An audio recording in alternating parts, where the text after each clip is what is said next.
विद्यानन्देश्वरसमारम्भां नित्यानन्देश्वरिमध्यमाम् अस्मदाचार्यपर्यन्तां वन्दे गुरुपरम्पराम्.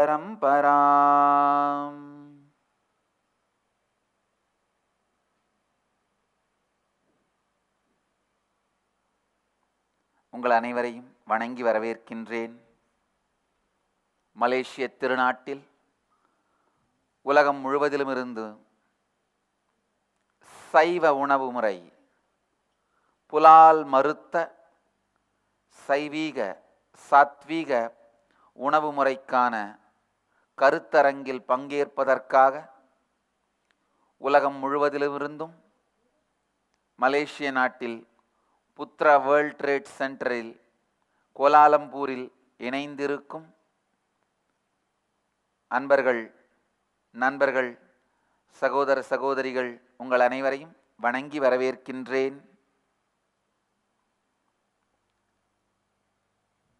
நிகழ்ச்சியை நடத்துகின்ற international vegetarian union, Asian vegetarian union, Malaysian vegetarian society எல்லோருக்கும் என்னுடைய இனிய மனமார்ந்த வாழ்த்துக்களை தெரிவித்துக் கொண்டு, இன்று நாம் சொல்ல விரும்பும், உங்களோடு பகிர்ந்து கொள்ள விரும்பும் சில கருத்துக்களை தமிழில் உங்கள் முன்னால் வைக்கின்றேன்.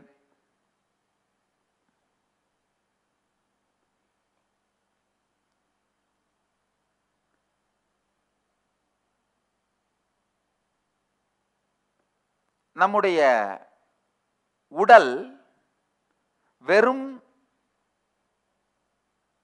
ஒரு இரத்தம் சதை எலும்பால் ஆனது கிடையாது. அதை தாண்டி அதை இயக்கிறதுக்கான ஒரு சாஃப்ட்வேர் உள்ள இருக்கு.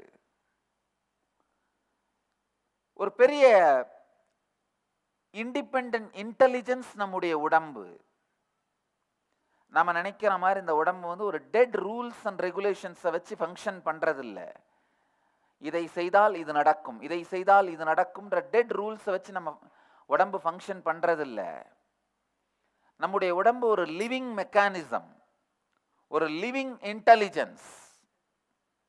அதனாலதான் திருமூலர் சொல்றாரு, உடம்பை வளர்த்தேன் உயிர் வளர்த்தேனே.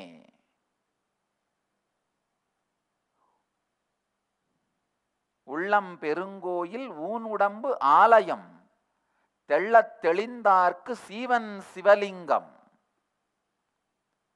நம்முடைய உடல் ஒரு தனித்து இயங்குகின்ற அறிவு இயந்திரம். ஆழ்ந்து உள்வாங்குங்கள். தனித்து இயங்குகின்ற சுய அறிவு பெற்ற இயந்திரம். ஒரு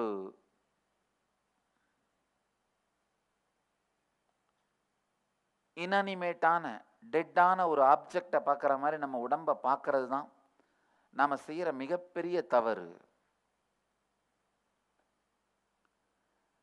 நம்ம உடம்பு வெறும் தசையால் ஆனது அல்ல, தசைகளை இயக்கும் தசை நினைவுகளும் சேர்ந்தது. உணர்வால் ஆனது அல்ல, உணர்வை இயக்கும் உணர்வு நினைவுகள் சார்ந்தது. நம்முடைய தசை நினைவுகளைத்தான் மசில் மெமரின்னு சொல்றோம். உணர்வு நினைவுகளைத்தான் உயிர் நினைவு, பயோ மெமரின்னு சொல்றோம். தசை நினைவு, உயிர் நினைவு, இது ரெண்டையும் இயக்கிற உயிர் சக்தியைத்தான் ஆன்மான்னு சொல்றோம்.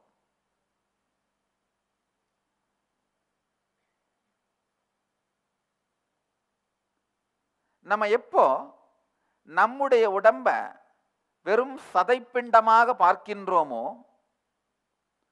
அப்பவே இன்னொரு மிருகத்தையும் சதைப்பிண்டமாக பார்க்க துவங்குகிறோம். இன்னொரு மிருகத்தையும் சதைப்பிண்டமாக பார்க்க துவங்கும் பொழுது அதை உண்ணத் தகுந்தது என்று கருதுகிறோம். இது பல்வேறு நிலைகளில் நாம் செய்கின்ற தவறான புரிதலால், பல்வேறு நிலைகளில் நமக்குள் நடக்கின்ற தவறான புரிதல்,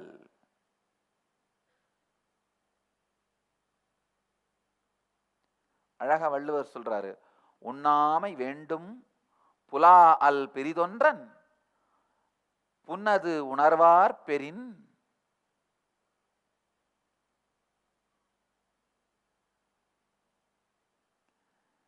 இன்னொரு உயிரினுடைய உடம்பு அது என்று நாம் உணர்ந்தோமானால் அந்த உடலை உண்ணமாட்டோம். ஆனா நாமளே வெறும் ஜடமான உடம்புன்னு நினைச்சோம்னா இன்னொரு உடம்புக்கும் ஒரு உயிர் இருக்குன்னு நினைக்க மாட்டோம். நம்முடைய உடலை பற்றி நமக்கு என்ன கருத்து இருக்கிறதோ அதே கருத்தைத்தான் ஒரு மிருகத்தின் உடலை பற்றியும் நாம் செய்ய துவங்குவோம். நமக்கு பயோ இன்டெலிஜென்ஸ் இருக்குன்னு நினைச்சோன்னா இந்த உடல் தாண்டிய ஒரு சக்தி இருக்குன்னு நினைச்சோன்னா ஒரு மிருகத்துக்கும் ஒரு மற்ற உயிர்களுக்கும் அதே போலத்தான் இருக்குன்ற தெளிவோடு உயிர் வதை என்கின்ற செயலை செய்ய மாட்டோம். இப்போ சைவ உணவினால், சைவ உணவுன்னு நான் சொல்லும் பொழுது வெஜிடேரியன் உணவை பற்றி குறிப்பிடுறேன். தமிழ்ல சிறந்த வார்த்தை சைவ உணவு தான். சைவம் என்பது அன்பு சார்ந்த எண்ண தொகுப்பு, அன்பு சார்ந்த தத்துவ எண்ண தொகுப்பு சைவம். அன்பு சார்ந்த எண்ண தொகுப்பு தத்துவ தொகுப்பை வாழுகின்ற மக்களுடைய உணவு முறை சைவம்.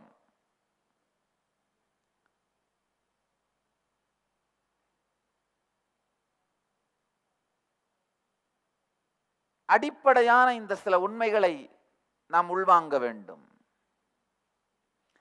சைவம் அப்படிங்கிற இந்த உணவு முறை எப்படியெல்லாம் நமக்குள் இருக்கும் குண்டலினி சக்தியை உயிர்ப்பிக்கும் என்பதைத்தான் பார்க்க போறோம். வெறுமனே இந்த சைவ உணவினால ஏற்படுற உடல் நலம் அது எந்த அளவுக்கு உடம்புக்கு நல்லது அல்லது மனித குலத்துக்கு நல்லது, இந்த கருத்துக்களை நான் தொடப்போவதில்லை. அது நீங்க இன்டர்நெட்டுக்கு போய் படிச்சீங்கன்னா ஆயிரக்கணக்கான ஆராய்ச்சிகள், பெரிய பெரிய உலக அளவில் முக்கியத்துவம் வாய்ந்த பிரபலமான பல்கலைக்கழகங்களுடைய ஆராய்ச்சிகள், அவர்களுடைய சர்வே புள்ளி விவரங்கள் மிக தெளிவாக சொல்லுகின்றன. சைவம், இந்த சைவ உணவு அது நமக்கு அளிக்கும் உடல் நலம், மனநலம் போன்றவைகளை பற்றிய அசைக்க முடியாத ஆதாரங்கள் வெளியிடப்பட்டுள்ளது. இப்ப நான் அதை தொட விரும்பல. நான் இப்போ கான்சென்ட்ரேட் பண்ண போறது, உங்க முன்னாடி பிரசன்ட் பண்ண போறது எவ்வாறு உங்களுடைய குண்டலினி சக்தியை சைவ உணவு விழிப்படைய செய்கிறது. இதை மட்டும்தான் உங்களோட பிரசன்ட் பண்ண போறேன். அதுக்காக சில வார்த்தைகளை உங்களுக்கு அறிமுகப்படுத்த விரும்புறேன். முதல் வார்த்தை நான் உங்களுக்கு சொல்லணும்னு நினைக்கிறது தசை நினைவு, மசில் மெமரி. தினந்தோறும் உங்களுடைய நடவடிக்கையெல்லாம் இந்த மசில் மெமரி பேட்டர்ன்ல இருந்து தான் ஃபங்க்ஷன் ஆகுது. அது எத்தனை மணிக்கு எந்திரிக்கிறீங்க, எந்திரிச்ச பிறகு டயர்டா ஃபீல் பண்றீங்களா, ஃப்ரெஷ்ஷா ஃபீல் பண்றீங்களா? ஒரு கொடுமை, எத்தனை மணி நேரம் தூங்கினாலும் எந்திரிச்ச பிறகு டயர்டா ஃபீல் பண்ற ஒரே மிருகம் மனுஷன்தான். சக்தி வேணுங்கிறதுக்காக சாப்பிட்டுட்டு சாப்பிட்ட உடனே திரும்ப டயர்டா ஃபீல் பண்ற ஒரே மிருகமும் மனுஷன்தான். சக்தி வேணுங்கிறதுக்காக சாப்பிட்றோம், ஆனா சாப்பிட்ட அப்புறம் எப்படி ஃபீல் பண்றோம்? டயர்டா ஃபீல் பண்றோம்.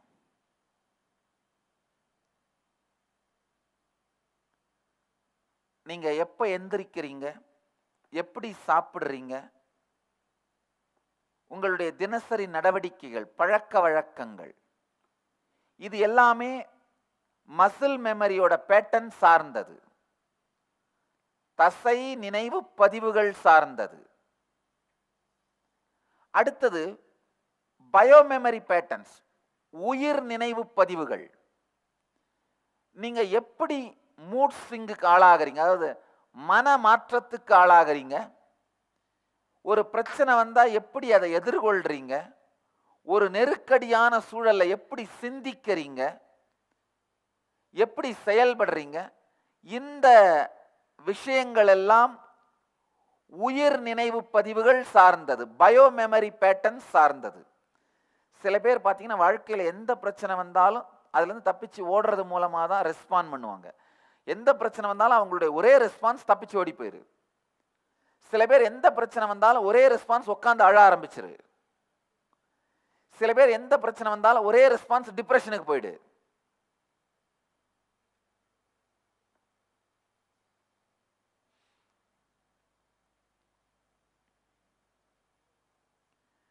நம்முடைய உயிர் நினைவு பதிவுகள் நாம் சிந்திக்கின்ற முறையை, செயல்படுகின்ற விதத்தை கண்காணிக்கின்ற பதிவுகள். தசை நினைவு பகுதி மசில் மெமரி, உயிர் நினைவு பகுதி பயோமெமரி.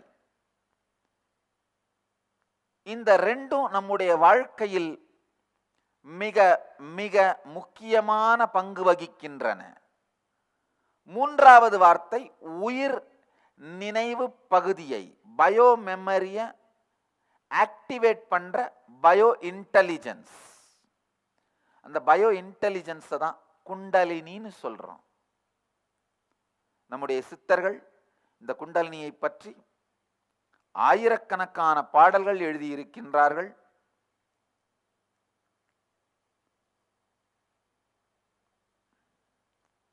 தமிழ் மொழியில்தான் இந்த குண்டலினி சார்ந்த மிகப்பெரிய ஆராய்ச்சிகள் செய்யப்பட்டிருக்கின்றன. தமிழ் சாதாரணமான ஒரு மொழி அல்ல, அது ஒரு வாழ்க்கை முறைக்காக உருவாக்கப்பட்ட சப்த தொகுப்பு.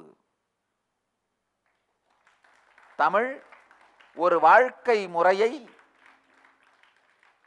வாழவும் மற்றவர்களுக்கு சொல்லவும் உருவாக்கப்பட்ட ஒரு சப்த தொகுப்பு. மூலநாடி தன்னிலே முளைத்தெழுந்த சோதியை நாலு நாடி உம்முளே நாடி நாடி நாடியே இருந்தபின் பாலனாகி வாழலாம் பரப்பிரம்மமாகலாம் ஆலமுண்ட கண்டராயனை அம்மையானையை உண்மையே சிவவாக்கியர் பாடுகின்றார். மூலநாடி தன்னிலே முளைத்தெழுந்த சோதியை. குண்டலினியை பற்றி அறிமுகம் கொடுக்கும் பொழுது சிவவாக்கியர் உபயோகிக்கும் வார்த்தைகள் நம்முடைய தசை நினைவு பகுதி மசில் மெமரி, உயிர் நினைவு பகுதி பயோமெமரி இரண்டையும் உயிர்ப்பிக்கின்ற சக்தி இந்த மூல நாடிக்கு உண்டு.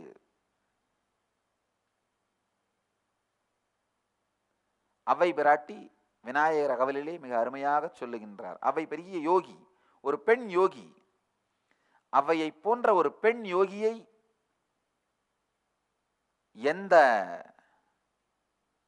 சமூகத்தாலும் உருவாக்கி தர இயலவில்லை. மூலாதாரத்து மூண்டெழு கணலை காலால் எழுப்புங் கருத்தறிவித்து இடைப்பிங்கலையின் எழுத்தறிவித்து கடையிற்சுழுமுனை கபாலமுங்காட்டி மூன்று மண்டலத்தின் முட்டிய தூணின் நான்றெழு பாம்பின் நாவில் உணர்த்தி விநாயகர் அகவல்ல ஔவையார் குண்டலினி சக்தியை அறிமுகப்படுத்துகின்றார். அடிப்படை அந்த குண்டலினி சக்திக்கான விளக்கத்தை ஆழ்ந்து உள்வாங்குங்கள். நம் எல்லோருக்குள்ளும் இருக்கின்ற சிந்தனையையும் உணர்ச்சிகளையும் உணர்வையும் உயிரோடு வைக்கின்ற சக்தி, இவைகளை சிந்தனை, உணர்ச்சி, உணர்வுகளை உயிர்ப்பிக்க இயலும் சக்தி, மூல சக்தி குண்டலினி. உங்களுக்கு எல்லாருக்கும் தெரியும், உணர்ச்சி வேகம் இல்லாமல் ஒரு வார்த்தையோ சிந்தனையோ உங்களுக்குள் நடந்தால் அது நிஜமாவதில்லை. ஆனா ஒரு வார்த்தையோ ஒரு சிந்தனையோ உணர்ச்சி வேகம் கலந்து வெளிப்படுமானால் அது உங்கள் வாழ்க்கையில் உங்களுக்குள்ளும் மற்றவர்களுக்குள்ளும் பெரும் மாற்றத்தை ஏற்படுத்தும்.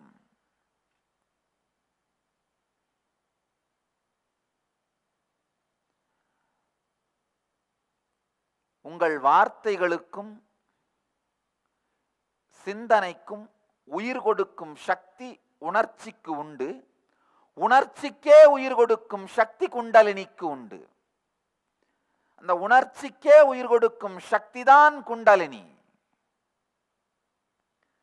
அந்த சக்தி அசைவ உணவினால் எப்படி பாதிக்கப்படுகிறது, சைவ உணவினால் எப்படி உயிர் பெறுகிறது, இதைத்தான் உங்கள் முன்னாடி இன்னைக்கு பகிர விரும்புகிறேன். அசைவ உணவு ஆழ்ந்து பாருங்கள். ஒரு மிருகம் கொல்லப்படும் பொழுது அதனை நம்ம எல்லாரையும் ரொம்ப ஆனந்தமா இருங்கன்னு வாழ்த்திட்டு, மேன்மைகள் சைவ நீதி விளங்குக உலகமெல்லாம் அப்படின்னு வாழ்த்திட்டு சாக போதா? இல்ல ஆறிரு தடந்தோள் வாழ்க, அறுமுகம் வாழ்க, வெற்பை கூறு செய்த அணிவேல் வாழ்க, குக்குடம் வாழ்கன்னு இறைவனை நினைச்சிட்டே சாக போதா? கட்டாயமா இல்ல. இறைவனை நினைந்து வாழ்த்தியும் அது இறக்கப் போவதில்லை. உலகத்தை எல்லாம் நினைந்து வாழ்த்தியும் அது இறக்கப் போவதில்லை. ஒரு மிருகம் கொல்லப்படும் பொழுது நிச்சயமாக வேதனையும் அளப்பரிய துக்கத்தையும் மாளாத பயம் கலந்த வாழ்க்கையை வாழ்ந்து முடிக்காத குறைத்தன்மையையும் தான் வெளியிட்டு சாக போகுது. எந்த உணர்ச்சி நம் உடலுக்குள் பொங்கினாலும் அது சார்ந்த டாக்சின்ஸ், விஷ அமிலங்கள் நம்முடைய உடம்புக்குள்ள ரிலீஸ் ஆகும். நீங்க அனுபவ ரீதியா பார்க்கலாம். கோபப்பட்டாலோ எஜிடேட் ஆனாலோ, கோபப்பட்டாலோ எஜிடேட் ஆனாலோ, நிம்மதியில்லா தன்மை இருக்கும் பொழுதோ உங்க உடம்புல நடக்கிற மாற்றங்களை பாருங்கள். எவ்வளவு அட்ரினலின் சுரக்குது, எவ்வளவு துக்கம் உடம்புக்குள்ள இருக்கு, நீங்களே பார்க்கலாம். நீங்க எப்படி கோபம், துக்கம், பயம், கவலை போன்ற உணர்ச்சிகளின் பொழுது நினைத்து பார்க்கவே முடியாத, கணக்கிடவே முடியாத அளவிற்கு நச்சு அமிலங்களை உங்கள் உடலுக்குள் சுரந்து தள்ளுகிறீர்களோ, அதே போல்தான் ஒரு மிருகம் இறக்கும் முன்பாக, கொல்லப்படும் முன்பாக அளவுக்கு மீறிய தன்னுடைய பயம், வேதனை, வாழ்ந்து முடிக்க இயலாத குறைத்தன்மை, இவை சார்ந்த மிகப்பெரிய துக்கத்தை நச்சு அமிலமாக தன்னுடைய மசில் மெமரி, பயோ மெமரி இரண்டிலுமே வெளியிடுகிறது. கட்டாயமா எந்த மிருகமும் நிம்மதியாகவோ அமைதியாகவோ சாக போறதில்ல. அது சாகும் பொழுது அதனுடைய குறைத்தன்மை, இன்கம்ப்ளீஷன், ஆங்ஸைட்டி, ஃபியர், இதையெல்லாம் நச்சு திரவமாக நச்சு அமிலமாக வெளியிட்டுட்டு தான் சாகப்போகுது. அப்போ அந்த இறந்த விலங்கினுடைய உடல் துக்கமும் வேதனையும் துயரமும் வாழ்க்கையை வாழ முடியாத இன்கம்ப்ளீஷன், இந்த எல்லா நினைவுகளும் பதிந்த தசை சதைப்பகுதி, அந்த மாதிரி அந்த நினைவுகள் பயோமெமரியாவும் மசில் மெமரியாவும் மாறி இருக்கிற அந்த விடம்ப நம்ம சாப்பிட்டோம்னா என்ன ஆகும்னு நீங்களே யோசிங்க. இன்னொரு முக்கியமான சத்தியம் நீங்க தெரிஞ்சுக்க வேண்டியது, எதை உண்கிறோமோ அதுவாக நாம் மாறுகிறோம், எதை நாம் தின்கிறோமோ அது நாமாக மாறுகிறது. நாம சாப்பிட்றது தான் நாம மாறும்.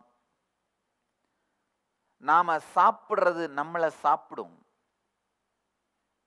நாம எதை சாப்பிட்றோமோ அதுக்குள்ள என்ன நினைவுகள், மெமரி, உணர்வுகள் இருக்கோ அது நம்மை உண்டுவிடும்.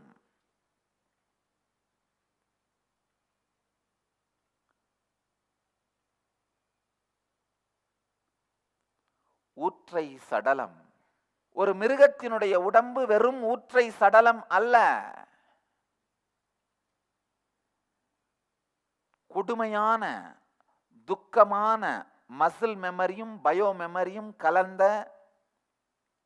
ஆன்மீக விஷம். நல்லா புரிஞ்சுக்கோங்க. உங்க ஆன்மாவுக்கு கொடுக்கிற விஷம் தான் எதிர்மறையான நெகட்டிவான பயோ மெமரியும் மசில் மெமரியும் பதிஞ்சு போயிருக்கிற ஒரு மிருகத்தோட உடம்பு.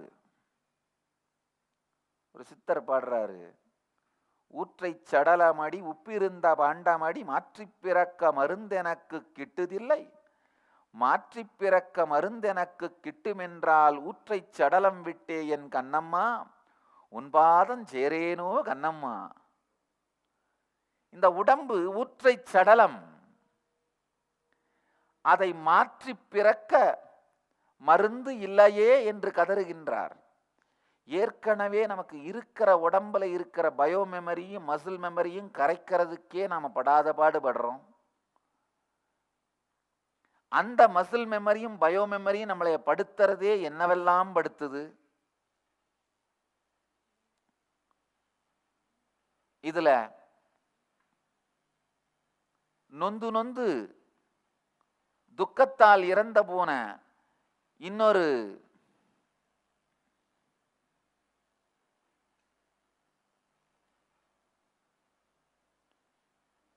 மிருகத்தின் உடலை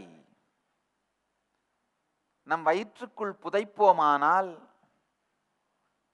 அது என்ன தாக்கத்தை ஏற்படுத்தும் என்பதை நீங்களே யோசித்து பார்த்து கொள்ளலாம். ஒரு உடம்ப வச்சுக்கிட்டு அதனுடைய பயோ மெமரி மசில் மெமரியையே தாங்க முடியாம இன்னொரு உடம்போட மசில் மெமரி பயோ மெமரி, அதுவும் நெகட்டிவான மசில் மெமரி பயோ மெமரி எடுத்துட்டு வந்து இந்த உடம்புக்குள்ள புதைக்கிறது 10 பொண்டாட்டியோட வாழறதுக்கு சமம். ஒரு மனைவி என்ன பாடுபடுத்துறாங்க, இல்ல ஒரு கணவன் என்ன பாடுபடுத்துறாங்கன்னு உங்களுக்கு எல்லாம் தெரியும்.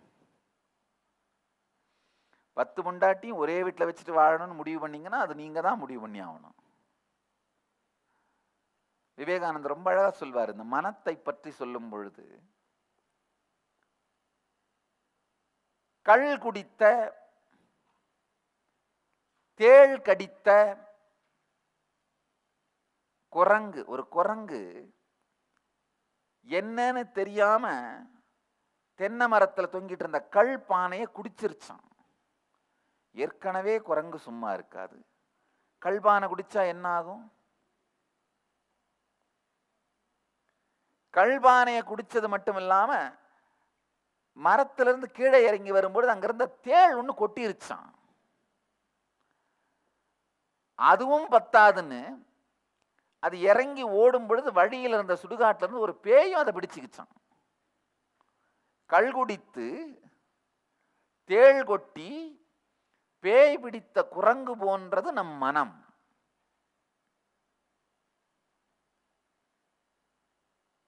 அந்த மாதிரியான மனத்தை ஏற்கனவே வச்சுட்டு இப்ப அதுல இந்த மாதிரி இன்னொரு மிருகத்தினுடைய பயோமெமரி, அதுவும் சாதாரண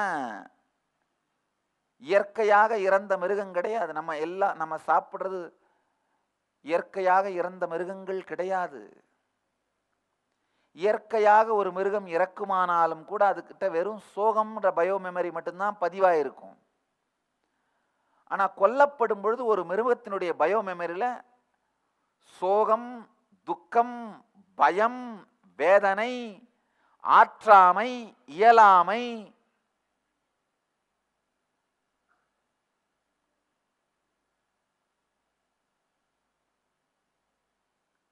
வாழ இயலவில்லையே என்கின்ற குறை, இது எல்லாமே பயோமெமரியாவும் மசில் மெமரியாவும் அதுல படிஞ்சிருக்கும்.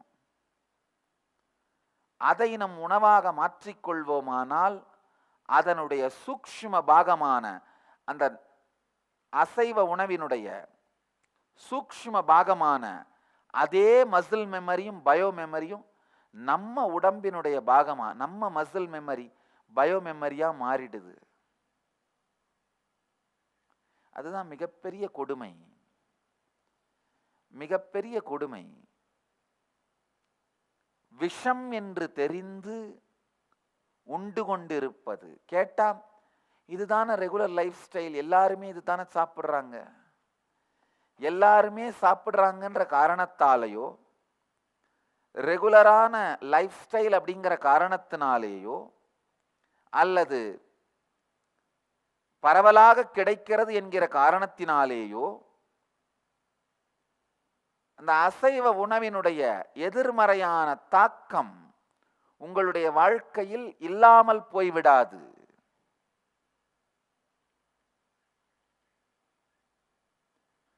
அழகாக வள்ளுவர் சொல்றாரு, ஆவி சொரிந்து 1000 வேட்டலின் ஒன்றன் உயிர் செகுத்து ஒன்றாமை நன்று.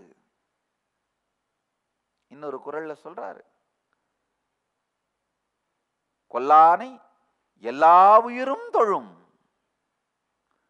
கொல்லான் புலால் மறுத்தானை கைகூப்பி எல்லா உயிரும் தொழும்.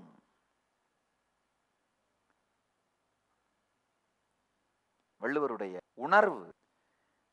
ஆயிரக்கணக்கான நெய் போன்றவைகளையெல்லாம் ஊற்றி வேள்விகள் எல்லாம் செய்வதை விட உயிரை கொன்று உடம்பை தின்னாது இருத்தல் நல்லது அப்படின்னு சொல்றார். அதே மாதிரி உயிரை கொல்லாமல் புலால் உண்ணாமல் வாழ்கின்றவனை உலகத்தில் உள்ள எல்லா உயிர்களும் கைகூப்பி தொழும்னு சொல்றார். அது உண்மை.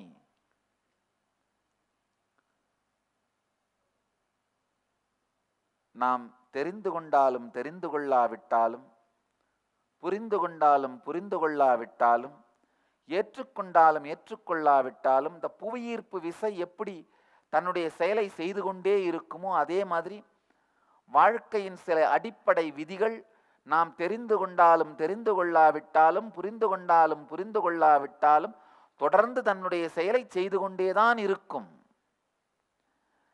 நம்முடைய நியாயப்படுத்தும் செயல்களாலே, நம்முடைய நியாயப்படுத்திக் கொள்ளுகிற வாத பிரதிவாத விவாதங்களாலே அசைவ உணவின் எதிர்மறை தாக்கம் இல்லாது போவதே இல்லை. இது பட்டிமன்றம் வைத்து விவாதித்து முடிவுக்கு வருகின்ற விஷயம் அல்ல.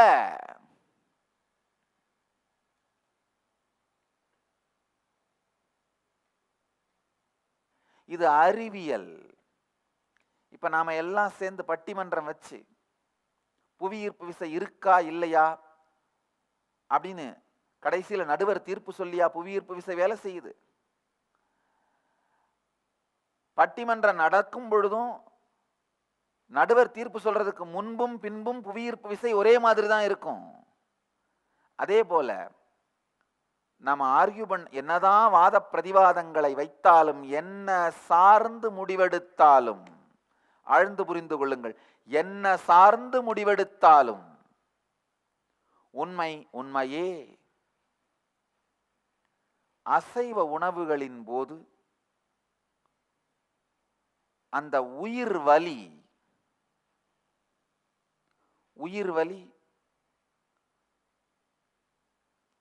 உடல் வலியை விட 1000 மடங்கு ஆழமானது. நீங்க இப்ப அனுபவிக்கிற எல்லா வலியுமே உடல் வலி தாங்க ஐயா. உங்களுக்கு உயிர் வலினா என்னன்னு தெரியாது. ஏன்னா உயிர் வலி உயிர் போகும்போது மட்டும்தான் தெரியும். உயிர் வலி வாழ்க்கையில உயிர் போகும்போது மட்டும்தான் வரும். ஒருவேளை வாழ்க்கையில ஒரு குரு இருந்து அவரை இழந்தீங்கன்னா அப்ப அந்த உயிர் அது மாதிரி வலியை உணரும். குருவை இழந்தானும் உயிரை இழந்தானுக்கும் தான் உயிர் வலி என்னன்னு தெரியும். உயிர் வலி உடல் வலி போல 1000 மடங்கு ஆழமானது. அந்த உயிர் வலி நினைவு பதிவை தன்னுடைய உடம்பிலே விட்டு விட்டு சென்றிருக்கின்ற ஒரு மிருகம், அதனுடைய உடலை உண்போமானால் அதே உயிர் வலி சார்ந்த நினைவு பதிவுகள், தசை நினைவு பதிவு, மசில் மெமரி, உயிர் நினைவு பதிவு, பயோ மெமரி நமக்குள்ளும் படிய துவங்கி விடுகின்றது.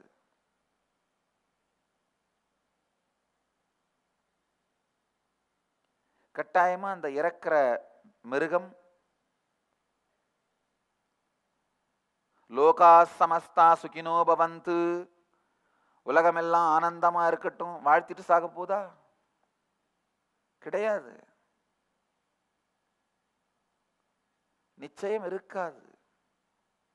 இந்த ஒரே ஒரு உண்மையை வாழ்ந்து பாருங்கள். இந்த ஒரே ஒரு உண்மையை உணர்ந்து கொள்ளுங்கள்.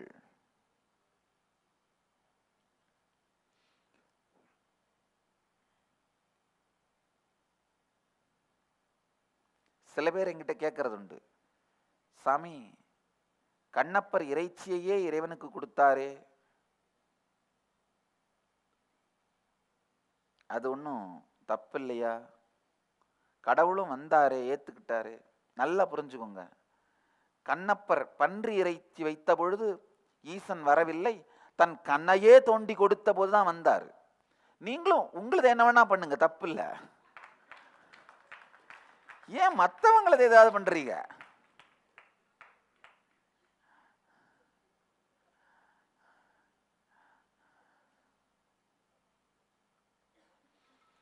தன் கண்ணையே எடுக்கின்ற அளவிற்கு, எடுத்தாலும் வலிக்காத அளவிற்கு தன்னுடைய உடல் மனத்தின் மீது ஒரு திடத்தன்மையும் சக்தியின் தாக்கமும், power over the body, power over the mind, உடலையும் மனதையும் ஆளுகின்ற திறன் கண்ணப்பருக்கு இருந்தது. அந்த மாதிரி ஆளுமை திறன் உங்களுக்கு இருக்குமானால் நீங்க ஒரு விதி விலக்கு. கண்ணப்பர் விதி விலக்கு. விதி விலக்கு விதி அல்ல,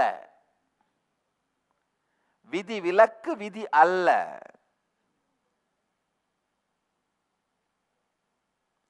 விதி விலக்கையே விதியாக மாற்ற முயற்சிப்பது விதிகெட்டவர்கள் வாழ்க்கை, மதிகெட்டவர்கள் சிந்தனை. விதி விலக்கையே விதியாக மாற்ற முயற்சிப்பது மதிகெட்டவர்கள் சிந்தனை. அடுத்ததாக இந்த மாற்று தீர்வை யோசிப்போம். மாற்று தீர்வு என்ன? சைவ உணவு. உண்மையில பார்த்தீங்கன்னா நம்முடைய உடம்பே சைவ உணவிற்காக உருவாக்கப்பட்டது. நம்ம எல்லாம் கேள்வி கேட்கலாம், எப்படி சாமி அதை சொல்ல முடியும்?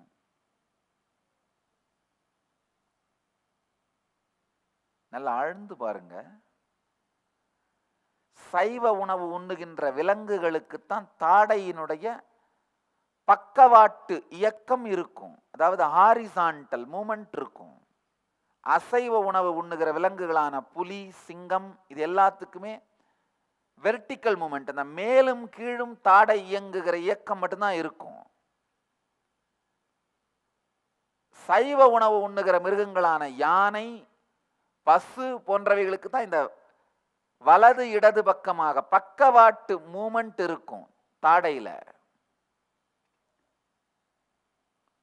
மனிதன் தாடையில பக்கவாட்டு இயக்கமும் உடையவன். அடுத்தது நம்முடைய குடலினுடைய நீளம் உடம்பை விட 10 to 12 மடங்கு நீளமான குடல். அடுத்து நம்ம இந்த எச்சில்,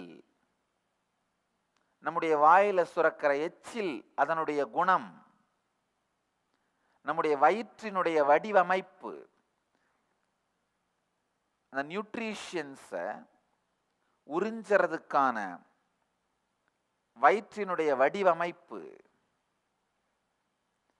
இது எல்லாத்தையும் பார்த்தீங்கன்னா நம்முடைய பல்லினுடைய அமைப்பு, ஃபிளாட் மோலாரோட இருக்கிற டீத் ஸ்ட்ரக்சர், இது எல்லாம் பார்த்தோம்னா அடிப்படையாக நாம் சைவ உணவிற்காக உருவாக்கப்பட்ட உடல்.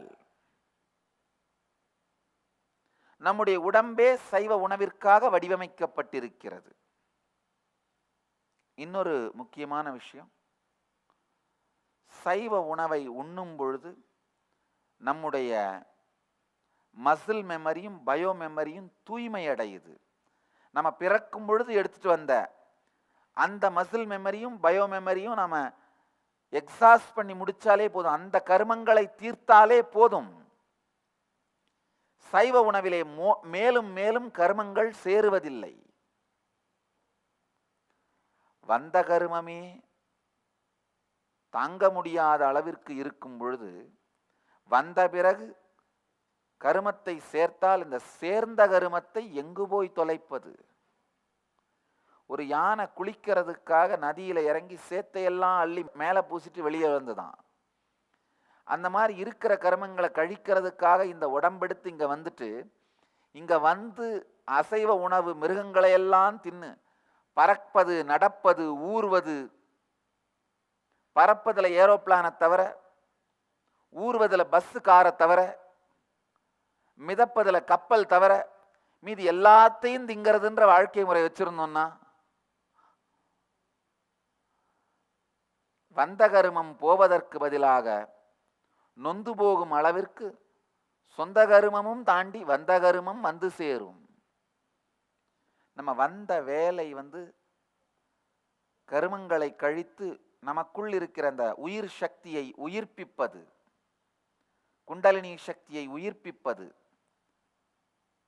ஆனா இந்த அசைவ உணவு முறையாலே அந்த குண்டலினி சக்தியை உயிர்ப்பிக்காமல் விடுவது மட்டுமன்றி மேலும் மேலும் கர்மத்தை திணித்து நம்ம இன்னும் கீழான நிலைக்கு எடுத்துட்டு போயிட்டே இருக்கிறோம். வந்த வேலை சொந்த வேலை, எந்த வேலையோ அந்த வேலை தன்னை விட்டு இந்த வேலை பார்த்திருக்க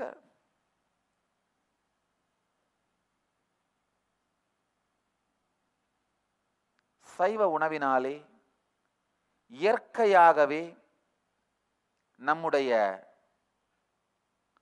பயோ மெமரியும் மசில் மெமரியும்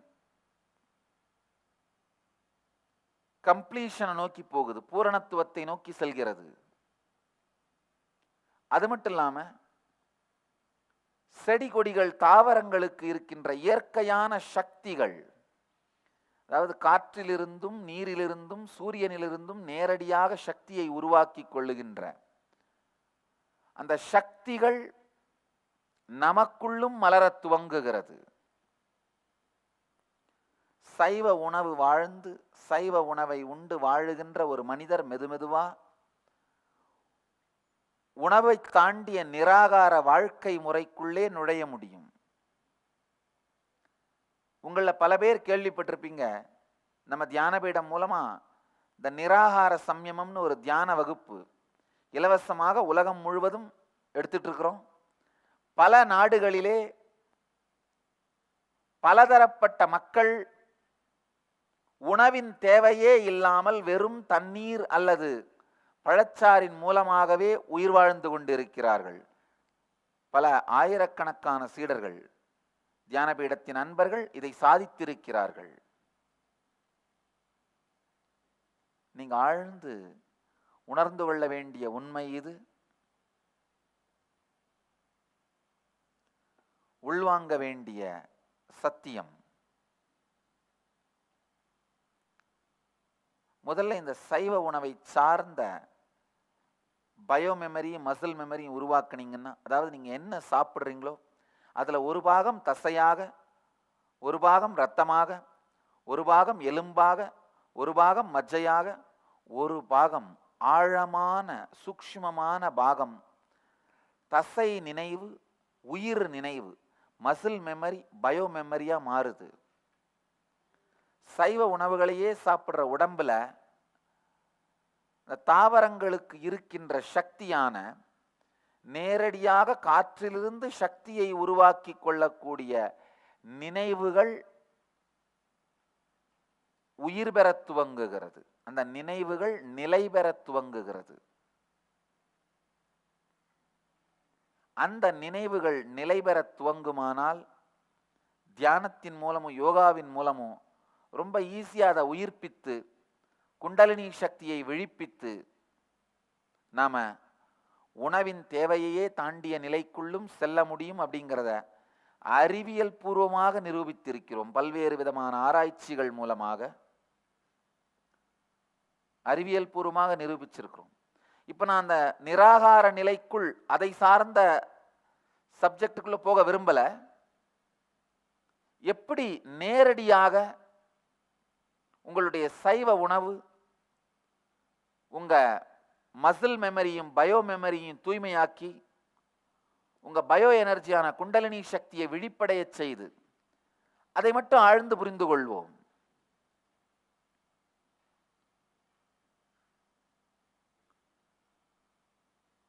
சைவ உணவு, அந்த சைவ உணவுல ஒரு பழம், செடி, கொடி, தாவரங்கள், அதுல என்னென்ன நினைவு பதிவுகள் இருக்குன்னு பார்த்தீங்கன்னா, நேரடியாக காற்றிலிருந்தே உயிர் சக்தியை உருவாக்கி கொள்ளும் நினைவு பதிவு, நேரடியாக சூரிய வெளிச்சத்திலிருந்தே உயிர் சக்தியை உருவாக்கி கொள்ளுகின்ற நினைவு பதிவு. நல்லா ஆழ்ந்து பாருங்க. நான் வெஜிடேரியன் சாப்பாடு சாப்பிட்றதும் வெஜிடேரியன் சாப்பாடு சாப்பிட்றதும், அது அசைவ உணவு சாப்பிட்றதும் சைவ உணவு சாப்பிட்றதும் ரெண்டு வேற வேற சாஃப்ட்வேரை போட்டு உங்க கம்ப்யூட்டரை இயக்கிறதுக்கு சமம்.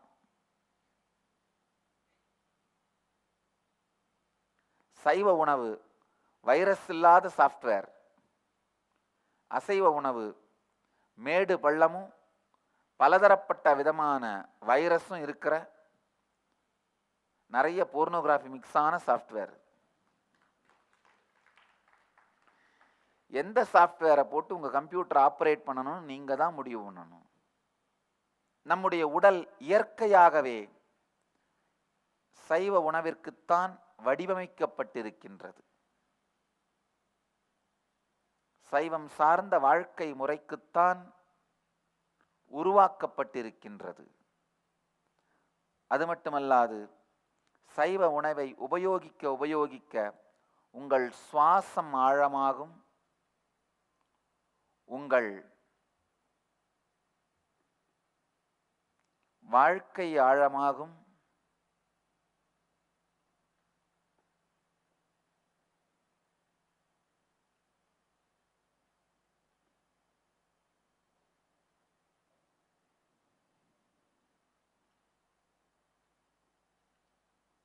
இதையெல்லாம் தாண்டி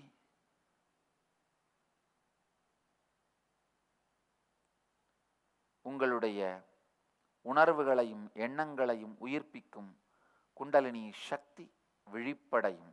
ஏன்னா இந்த செடியில் இருக்கிற ஒரு பழத்தில் இருக்கிற அதே பயோ மெமரி உங்க பயோ மெமரியா மாறும், அதே பயோ எனர்ஜி உங்க பயோ எனர்ஜியா மாறும், அதே மசில் மெமரி உங்க மசில் மெமரியா மாறும். தாவர பொருட்களிலே இருக்கிற மசில் மெமரி உங்க மசில் மெமரியா மாறும் பொழுது உங்களுடைய மசில் மெமரியும் நேரடியாக சூரிய ஒளியிலிருந்தே சக்தியை உருவாக்க தயாராகி விடுகின்றது. இதை தான் நிராகார சம்யமத்தின் போது நாங்கள் அறிவியல் பூர்வமாக நிரூபித்திருக்கிறோம்.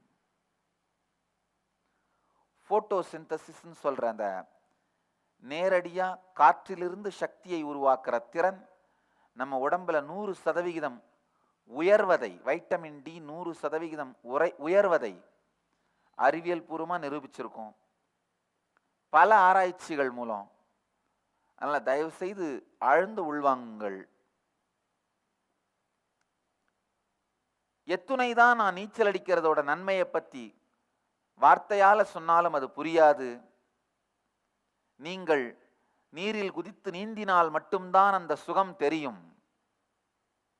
அதே போல எத்துணைதான் நான் சைவ உணவின் மகத்துவத்தை வார்த்தையால் சொன்னால் புரியாது. நீங்கள் குறைந்தபட்சம் இன்றிலிருந்து அடுத்த 3 மாதங்கள் மட்டும் சைவ உணவை உண்டு வாழ்ந்து பாருங்கள். அனுபவம்தான் சரியான பாடம், முறையான புரிதல்.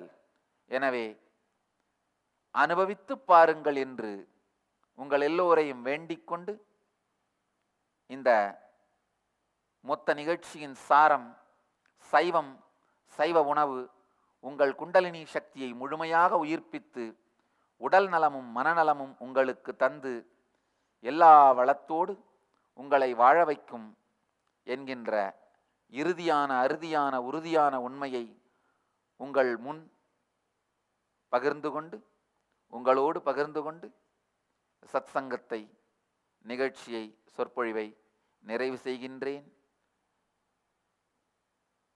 உங்கள் அனைவருக்கும் நித்யானந்த நிலை மலர்ந்து நீங்கள் எல்லோரும் நித்யானந்தத்தில் நிலை பெற ஆசீர்வதித்து முடிக்கின்றேன். நன்றி. ஆனந்தமாக இருங்கள். நித்யானந்த தியான பீடம், நித்யானந்த நகர், பிடதி, பெங்களூரு.